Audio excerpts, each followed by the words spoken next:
Direct આવી ગયો છું, ડાયરેક્ટ પકડી દીધો છે એટલે ખાસ તૈયારી સાથે આવ્યો નહીં. પણ કાલે બહાર ગયો હતો ને રાત્રે જાણવા મળ્યું, આગળના મેસેજ હતા પણ થોડું ખ્યાલ બહાર રહી ગયેલું. અચાનક સવારમાં યાદ આવ્યું કે આજે તો મિટિંગ 10:30 ઉઠ્યા, તૈયાર થઈને આવવાનો પ્રયત્ન કર્યો. થોડો લેટ થયો, આમ તો બહુ લેટ કહે બધા કરતા. વધારે નહીં કહું, થોડાક એકાદ બે શબ્દ કહી દઈશ તમને. આપણને કાં તો બીજા કોઈકને એવું ઘણું થતું હશે કે આ કોઈ કરતું નહીં, આપણે કેમ કરવા? અને એ વ્યક્તિ જ કરે છે કે જેને જરૂર નહીં. આપણે જોઈશું કે જેને જરૂર નથી અથવા ઓછી જરૂર છે એવા જ કેમ આગેવાની છે. જેને ખરેખર જરૂર છે આપણે કેમ દબાઈ લાગે? તો શું જેને જરૂર છે એને ખબર નથી કે મારે આના માટે લડવું જોઈએ, કે મારે આવું કરવું જોઈએ? કાં તો આપણે અહીં બેઠા છો, કાં તો આપણા બાપ બેટા હોય કે બાપ દાદા હોય, ગમે તો હોય. તો જો એક જ કુટુંબની અંદર એક ભણીને સારું એવું કમાતો થઈ જાય, કાં તો એની પરિસ્થિતિ સારી થઈ જાય છે, બીજાની પરિસ્થિતિ જે હતી એની કરતાં પણ ડાઉન નીચે જતી રહે. તો શું એને ખબર નથી કે મારે આના જેવું થવું જોઈએ? આપણે બધા બધું જ જાણીએ છીએ, પણ ક્યાંક ને ક્યાંક આર્થિક પરિસ્થિતિ ને ક્યાંક ને ક્યાંક આપણી વિચારસરણી એમાં ઘણો બધો રોલ ભાગ ભજવી જતી હોય છે કે જે તે સમયે આપણને ઉચિત વિચાર ના આવે ત્યારે આપણે જે હોય સ્થિતિ એની કરતાં આપણે નીચા જતા. તો આપણે જ કેમ કરવાનું, બીજાએ કેમ નહીં? આવા ઘણા પ્રશ્નો ઊભા થાય આપણને ઘણી વખત. જો અત્યારે આપણે ચૈતરભાઈનું આપણે જાણીએ જ છીએ, તો શું ચૈતરભાઈ સુખી જીવન જીવી શકે એવો એમને મોકો નથી મળ્યો? અત્યારે 1 કરોડ માંગે તો 100 કરોડ મળે એવી સ્થિતિ છે એમને. તેમ છતાંય એમણે સળિયા પસંદ કર્યા છે. બાકી એમની જોડે જ આપણે ઘણા બધા બીજા આદિવાસી મિત્રો કે જે આપણને આદિવાસીના નામ પર સપોર્ટ કરીને ઘણા બધાને આપણે જોયા હશે કે જેને આપણે પક્ષ પલટું કહેતા હોય કે ધોકેબાજ કહેતા હોય, ગમે તે આપણે કહીએ, અને એનો પોતાનો જ ખાલી ફાયદો વિચારીને અને જતા રહે છે. અને એક ઉદાહરણ જીવતું જાગતું આપણી વચ્ચે જ બેઠું છે કે જેમની ઉપર પણ આવી રીતે મંડરાયેલા જ રહે છે કે એક નાનકડી ભૂલ કરે અને એમને પણ ચૈતરભાઈની જેમ જ ધકેલી દે. અને આપણે જોયું બી છે, બરાબર. તેમ છતાંય આપણે આજે બધા આટલા તો આપણે ભેગા થયા છે. આપણે જોઈએ છે કે આદિવાસી આપણે આઝાદી વખત જ્યારે લડાઈ લડવાની થઈ ત્યારે કે પહેલા આખો દેશ નતો લડવા જાય. અને જે લોકો ઊભા થયા હતા જેમણે માથા ઊંચા કર્યા હતા એમને ખબર હતી કે આપણા માથામાં ગોળી વાગવાની જ. તો કંઈક અંશે આપણી અંદર પણ એવું આપણે કહી શકીએ કે તે વખત જ કદાચ આપણે જોઈશું એ વખતના એમાં થોડો ઘણો રોલ ભજવ્યો છે ને અત્યારે આપણા અંશમાં આવ્યું કે જે આપણે થોડું ઘણું વિચારીને આપણે અહીંયા આવ્યા. 9મી ઓગસ્ટ આપણે એમ જોઈએ ને તો આખું વિશ્વ આજે એને મનાવી રહ્યું છે અને એને આવી રીતે આપણને બધાને શું કહેવાય પ્રોગ્રેસિવ રીતે આપણને બતાવી રહ્યું. તો આપણે જોઈએ તો શું આપણને નહીં ખબર કે આપણો દિવસ આપણે ઉજવવો જોઈએ? શું આ છેલ્લા 10, 15 કે 20 વર્ષથી જ છે 9મી ઓગસ્ટ? તો જે આખી વિદેશમાં પણ બધી સંસ્થાઓ ચાલે ને એ પણ આદિવાસીઓને ચિંતા કરે છે. તો કહેવાનો મારો મતલબ એવો છે કે આદિવાસી આપણો જે દિવસ છે તો ઘણા બધાને ખબર નથી કે આ કેમ ઉજવવામાં આવે છે, શું છે, બરાબર. તો આપણી જે સંસ્કૃતિ છે, આપણા જે મૂલ્યો છે એ પ્રકૃતિને બચાવે છે અને પ્રકૃતિ આપણને બચાવે છે અને પ્રકૃતિ આખા વિશ્વને બચાવે છે. તો જો આદિવાસી હશે ને તો જ પ્રકૃતિ છે, પ્રકૃતિ છે તો જ આદિવાસી. બીજું વધારે નહીં કહું, આપણે સરસ આ ભેગા થયા છે. હજુ ઘણા બધા ભેગા થઈ શકે એમ હતું પણ કદાચ કોઈ કારણોસર કોઈક ના આવી શક્યા, એવું પણ બને. પણ આપણે જે કામ કરીએ છીએ એના થકી આપણે જે કરીએ ને એનાથી આપણને બીજાને પણ એનું પ્રોત્સાહન મળવું જોઈએ અને બીજા બે આપણી સાથે જોઈન થાય એ રીતનું આપણે કામ કરીને એ લોકોને બતાવવાનું છે. મૌખિક તો બધા ઘણા બધા કહે છે. હવે એક વસ્તુ તમને કહું, આદિવાસીની અંદર આપણે ઘણો બધો સમાજ જોતા હોય, એમાં વસાવા આવી જાય, ભીલ આવી જાય, બરાબર. મુખ્ય જાતિઓ કહીએ તો ભીલ પહેલાં તો આદિવાસી, પછી એનાથી બીજા નંબરમાં આવે વસાવા, બરાબર. પછી આપણે રાઠવા જ આવીએ અને પછી તળવી, જો આપણે ગુજરાતની વાત કરીએ તો. અને સૌથી ઉપર જઈએ તો સૌથી જૂનામાં જૂનો આદિવાસી કહે તો નાયક સમાજ, જે ભીલ કરતાં પણ જૂનો છે. અને ભારત દેશમાં સૌ પ્રથમ વસનાર નાયક સમાજ એવું કહે ને તો પણ ચાલે.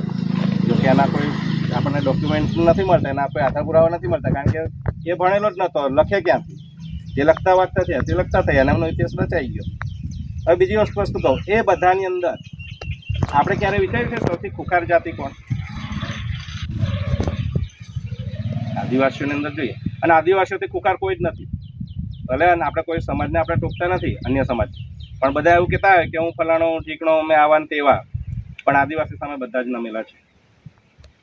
અને આદિવાસીના આપણે 3-4 જાતિઓ કહીએ ને એમાંથી સૌથી ખુંખાર જાતિ કઈ આવે? શું વાત સાચી છે? હું નથી માનતો નાયક જાતિ ખુંખાર છે. સાહેબ એક કહેવત ને આવે ના, તમારો વિરોધ નથી. ખાલી સાહેબ અમારે ગાયક છે કે નાયકની વેર બાંધી ને વાઘની વેર બાંધી એક જ એ મારી પાસે એ આપણી જેવા હોદી કાઢી. હા, એ તો આપણી બી કહેવત છે કે ભાઈ નાયકની વેર બાંધી વાઘની વેર બાંધી એક જ એમ કહેવાય. એટલે આના પરથી મેં ખરેખર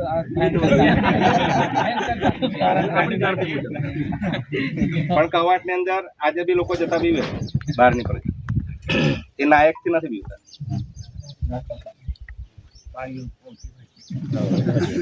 બરાબર. હમણાં એક કિસ્સો મેં તમને કહી દઉં તાજેતરનો. જોજ મંડળવાનો ભાઈ છે, લેબ ટેકનિશિયનમાં છે. અમારા મિસિસના કેસ ચાલે છે. 2013ની ભરતી છે. લોકોને જુદી કાઢી કર્યા. સત્યવાળામાં જવાનું હતું. એ સારું થયું, ગેટમાં અમે ચેક કર્યું, અંદર પાડી લઈને જાય તાજો. એના લીધે અમને બધા અંદરમાં મૂકી દીધા. આપણે એવું કરવાનું નથી, આપણે એવું નથી કહેતા, પણ કહેવાનો મતલબ સૌથી ખુકારમાં ખુકાર જાતિ હોય ને તો આપણી રાઠવા જાતિ. એને જો દુશ્મન ભરોસો આપે ને તો એના ખોળામાં પણ માથું મૂકીને ઊંઘી જવાની એ ત્રેવડ રાખે. દુશ્મન એક વખત વિશ્વાસ આપે ને કે તને કઈ નહીં કરું તો એ હોઈ જાય, આંખો મીચીને હોઈ જાય બિંદા. બાકી તમે બાપ હોય, રાજુ હોય, દરબાર હોય, ગમે તે હોય, કે ભીલ હોય કે તળવી હોય, કોસા હોય, કોઈની ત્રેવડ નથી દુશ્મનના ખોળા માથું. પછી જે થવાનું જોઈ લઈશ. કહેવાનો મતલબ આપણે ભોળા પણ એટલા છીએ, આપણે વિશ્વાસ પણ એટલા જ રાખીએ છીએ, આપણે વિશ્વાસુ પણ એટલા જ છીએ અને ખુખાર પણ આપણે એટલા જ છીએ. પણ સમય જતા જતા ક્યાંક ને ક્યાંક આપણે સુધરવાની ધૂનમાં છે ને આપણે પેલા ભીની માટી જેવા થઈ ગયા. પણ ભીની માટી થઈ ગયા, પણ ભીની માટી થયા પછી પણ ભીની માટીની જે નક્કરતા છે એ ક્યાં ઓછી નથી થતી. એ આપણી અંદર છે. અંગ્રેજો સામે કોઈ ઝઝુમતું હોય ને અને અંગ્રેજોને પણ કોઈ હંફાવ્યા હોય ને તો ભલે ઇતિહાસ નહીં લખાય, પણ એ છે ખાલી રાઠવા. નાયક કરતા પણ ખુખાર. અને ઘણા રાઠવા શહીદો થઈ ગઈ, પણ એમનો ઇતિહાસ આપણે સાંભળ્યો નથી. આપણે તે વખતના ગયડાઓ જોડે કોઈ બેઠું નથી ને કંઈ આપણને સાંભળવા મળી. બાકી અત્યારે અપવાદ કોઈ ગામમાં હશે, જો 80-90 વર્ષના કોઈ દાદા દાદી હોય ને તો બેસજો, એ કહેશે કે અમે પણ રેતી દળવા ગયેલા છે. બીજી વસ્તુ હું તમને એટલા માટે એક વાત ઉપર લઈ જાઉં છું. ખુખાર હું કેમ કહું છું અને કેમ માનું? કારણ કે આપણને કોઈ આવીને ખુખાર છો તમે કઈ તો જ માનવાનું. જંગલનો રાજા સિંહ છે તો શું સિંહથી બળવાન બીજું જંગલમાં કોઈ નથી? હાથી એક કસૂન મારે તો સિંહને કંઈક બેભાન કરી નાખે, મરી. પણ હાથી ખુદ એવું નથી સ્વીકારતો કે હું અહીં જંગલનો રાજા છું. એ ખુદ સ્વીકારે છે કે જંગલનો રાજા સિંહ. આપણે એવું વિચારીએ છીએ કે લડાઈ લડવાની આવે તો ચૈતરભાઈ જ લડે, લડાઈ લડવાની આવે તો જયરામભાઈ જ ઊભા થાય, આપણે ના થઈએ. કેમ?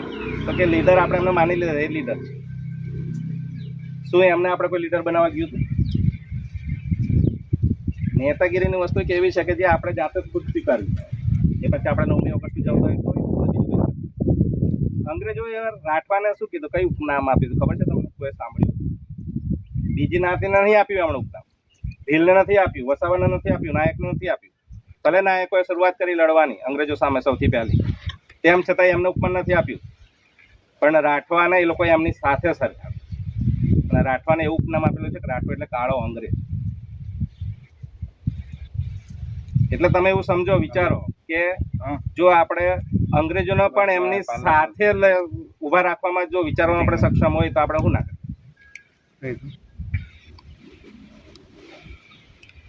અંગ્રેજો જેમ કહેતા હોય કે રાઠવો સમાજ છે, રાઠવો એટલે કાળો અંગ્રેજ બરાબર છે. એ લોકો ગોરા હતા અને આપણે ઇન્ડિયનની કાળી ચામડી એટલે આપણને કાળા તરીકે ઓળખતા, એટલે એ લોકો આપણને કાળા અંગ્રેજ તરીકે ઓળખતા. અને એક વસ્તુ છે, આદિવાસી સામે લડવું હોય ને કોઈને બી, એ ચાહે સરકાર હોય કે ચાહે કોઈ અન્ય સમાજ હોય, ગમે તે, જો આદિવાસી લડવું હોય ને તો કોઈ દિવસ કોઈ લોકો સામે સાથે કોઈ જીતી શકે એવું નથી. અત્યાર સુધી નહીં જીત્યું, આજે નહીં જીત્યું. કારણ કે આદિવાસી થાય ને તો આખી દુનિયાનો થઈ જાય, ને ના થાય ને તો પોતા હગા ભાઈનો ને હગા બાપનો ના થાય. અને આપણી કરતા વધારે આપણને કોઈ ના સમજી શકે. આપણી અંદર કઈ ત્રેવડ નથી એમ કહો. શું આપણે ભણી નથી શકતા? આપણે ખેતી કામ ના કરી શકીએ? આપણે મજૂરી કામ ના કરી શકીએ? આપણે રાજકારણમાં સારા નેતા ના બની શકીએ? આપણે શું આર્મી મિલિટરી આર્મી ફોર્સમાં ના જઈ શકીએ? આપણને શું ના આવડે એમ કહો. અને આપણા સમાજને જે આવડે છે, આપણને જે આવડે છે ને કોઈ સમાજને નથી આવડે. આ બી તમારે લખી રાખો, છાપી રાખો. આપણી અંદર ઘણી બધી ખૂબીઓ છે, એટલે જ આપણે આવા અમુક જે તહેવારો આપણે ઉજવીએ છીએ ને તેની અંદર આપણી જે શક્તિઓ છે ને આપણે એને ઉજાગર કરવાની છે ને બહાર. આપણા બાળકો પણ ઘણું બધું કરી શકે છે, પણ આપણે એમને પૂરતું પ્રોત્સાહન પૂરું પાડવું જોઈએ અને યોગ્ય સમયે યોગ્ય માર્ગદર્શન મળવું જોઈએ, એ મળતું નથી. આપણી અંદર બી ઘણા બધા બેઠા છે, જે તે સમયે યોગ્ય માર્ગદર્શન મળ્યું ને તો આપણે આજે કંઈક અલગ જગ્યા પર હોત એવું આપણે વિચારતા હોઈશું. જે તે સમયે આપણને કાં તો આર્થિક રીતે આપણને નુકસાન કરી ગયું, કાં તો કોઈ માર્ગદર્શન આપણને. તો આપણે અહીંયા જે આયોજન કરવા બેઠા છે, તો મારું તો એવું માનવું છે કે પહેલા બને ત્યાં સુધી આપણે પહેલા શિક્ષણ ઉપર જ બીજાનું તો દૂરની વાત કરું, મારું બાળક 100% ભણવું જોઈએ. ભણવું એટલે કંઈ નોકરી જ મેળવવી નથી હોતી. તમે ભણો, આજે ગ્રેજ્યુએશન થયેલો માણસ ખેતી કરે અને એક અભણ માણસ ખેતી કરે, તો જે અભણ ખેતી કરે છે ને ગ્રેજ્યુએશનને તો આવડે જ, પણ એનાથી વિશેષ કંઈ કરી શકે. એને ઉપલા લેવલનું નોલેજ હશે કે મારે આ ખેતીને કઈ રીતે પડકારવી છે ને કઈ જગ્યા પર કઈ જગ્યાએ એનું માર્કેટિંગ કરશે, ક્યાં આપવું છે ને કેવી રીતે વેચવું છે. બરાબર? તો કહેવાનો મતલબ શિક્ષણ એક છે ને દોધારી તલવાર કહેવાય. જતી પણ કાપે ને વળતા પણ કાપે. એક વખત જાય એટલે કાપી લઈને જ બહાર આવે. ગમે તેવું કાપે પણ કાપે તો ખરી. એટલે આપણે આયોજન બેઠા છે, તો આયોજનની અંદર એક આપણે આ મહત્વનો અભિનંદન મુદ્દો કહેવાય શિક્ષણ. તો બને ત્યાં સુધી આપણે શિક્ષણને આની અંદર વ્યવસ્થિત રીતે આવરી લેવું જોઈએ અને દરેક જણે આપણે એને સ્વીકારવું પડે. આપણા ફળિયામાં, આપણા ગામમાં કે ગમે ત્યાં કોઈ બાળક નિશાળે ન જતો ને એવું ના હોય. ઘણી વખત આપણને ઘણી માંગો ઉઠે છે. હું બી શિક્ષક જ છું. હું શિક્ષકનો ફેવર પણ કરું છું, એટલે કે એના પક્ષમાં પણ બોલું છું ને એનો વિરોધ પણ. આપણે કહેતા હોય છે કંઈક ઇસ્યુ થાય ને ત્યારે આપણે નિશાળમાં પહોંચી જઈએ, બધા વિડીયોગ્રાફી કરીએ, બધું. પણ 99.99% લોકો જે વિડીયોગ્રાફી કરવાની ત્યાં આવે છે ને એમને તમે એવું પૂછો ને તમારા બાળક કયા ધોરણમાં ભણે છે, તો એ તમને ભાગ્ય જ ખબર હોય. એને બાળકને નિશાળમાં શું નામ ચાલે છે ને એ ખબર નથી હોતી, અને તે દિવસે એને આખા ગામના નિયમો યાદ આવી જાય. ખોટું નથી, બરાબર છે, પણ આજે આટલી મોટી ભૂલ થઈ ત્યારે તમને ખબર પડી નિશાળમાં. ધ્યાન આપીએ આપણે, પહેલેથી જ ધ્યાન આપો. બાળક રેગ્યુલર નિશાન જાય છે, તમે રેગ્યુલર જો, ભલે તમને નથી આવડતું પણ ખાલી ચેક તો કરો. બાળકને તો ચેક કરે છે મારું. 2 પાના લખેલા છે, વાતાવરણ કશો 2 પાના લખ્યા, ત્રીજા પાના 3 દાડા છે, હજુ કેમ નહીં લખ્યા? તારા સાહેબને કહેજે, મારા પપ્પા પૂછતા આખું કેવડાવવાનું. બાકી જો દુશ્મની તો આપણે ડોક્ટરની બી નહીં સારી, શિક્ષકની બી નહીં સારી ને વકીલની પણ. આ 3 વ્યક્તિ એવા છે કે એમને આપણે મારી મચોડીને ક્યારે આપણું કામ ના કરે. કે ધારે એ કરે. વકીલ છે એ તમારી અમુક સમય ટાઈમ પિરિયડ બરબાદ કરે. ડોક્ટર મારો આખું જીવન જ ખલાસ કરી નાખ્યું. પણ શિક્ષણ એક એવું છે ને કે તમારી 7 પેઢી બરબાદ કરે. ઘણી વખત આપણે શિક્ષકો મોટા આવતા હોય છે ને આપણે કહેતા હોય છે, સ્વીકારીએ છીએ, મોડા આવે છે, કેવું જ પડે, ના નહીં. પણ એને એવા કઠોર શબ્દો ના કહીશું કે કાલથી 9 વાગે એને બેસી જાય, પણ 5 વાગે તમારા છોકરાને કશું જ ના.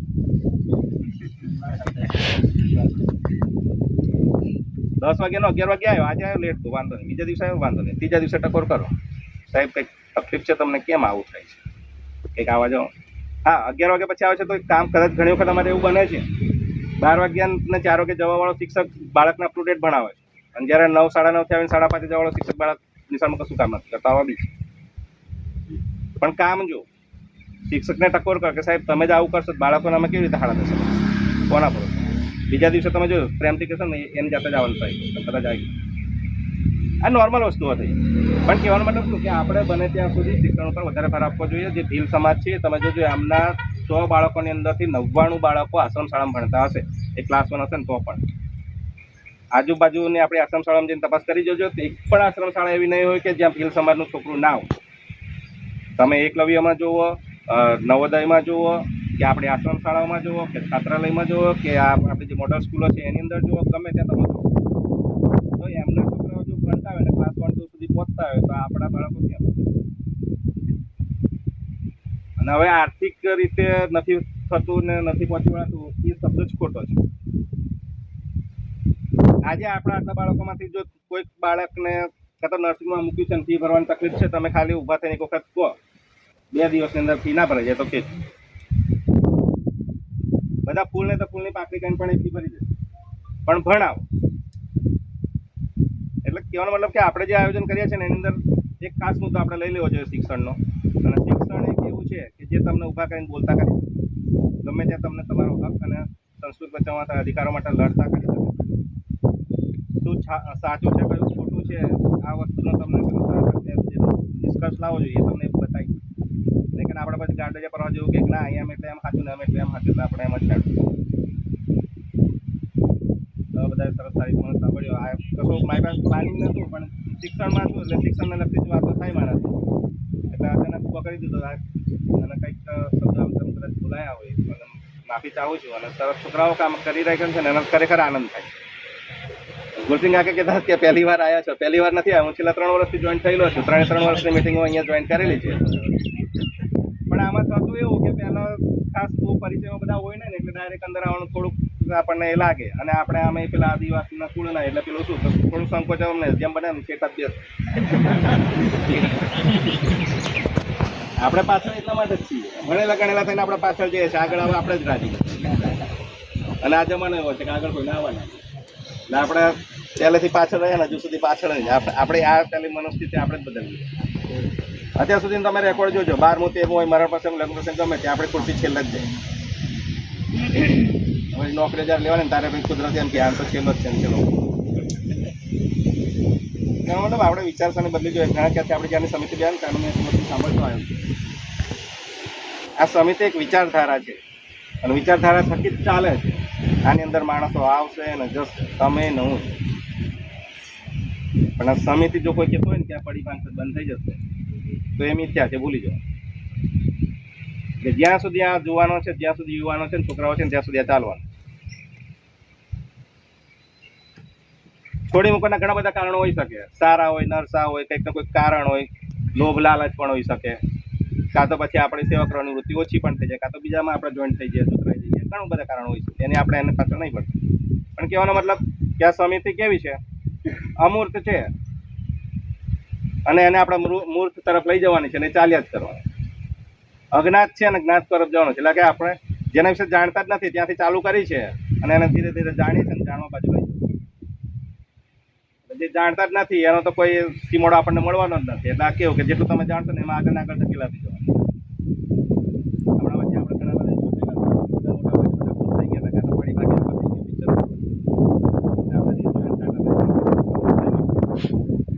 પણ એ કોઈને અંદાજો નહીં હોય કે સમિતિ ફરીથી ઉછળશે ને કંઈક પડવાની નથી. ઝાડ જેવું છે, કાપ હોય એટલે મૂળે વધારે ફૂટશે. એટલે આપણે આની અંદર રહીએ, બને એટલો સાથ સહકાર આપીએ. પેલો આપણે ઘણી વખત સાંભળતા હોય છે કે બોલી ના શકો તો લખો ને, લખી ના શકો તો વાંચો ને, કશું ના કરી શકો તો કમસે કમ જે કરે છે એને તમે પાછો તો ના પાડો. આટલું જ કહીને બધાને રામ રામ કહીને હું વિરમી.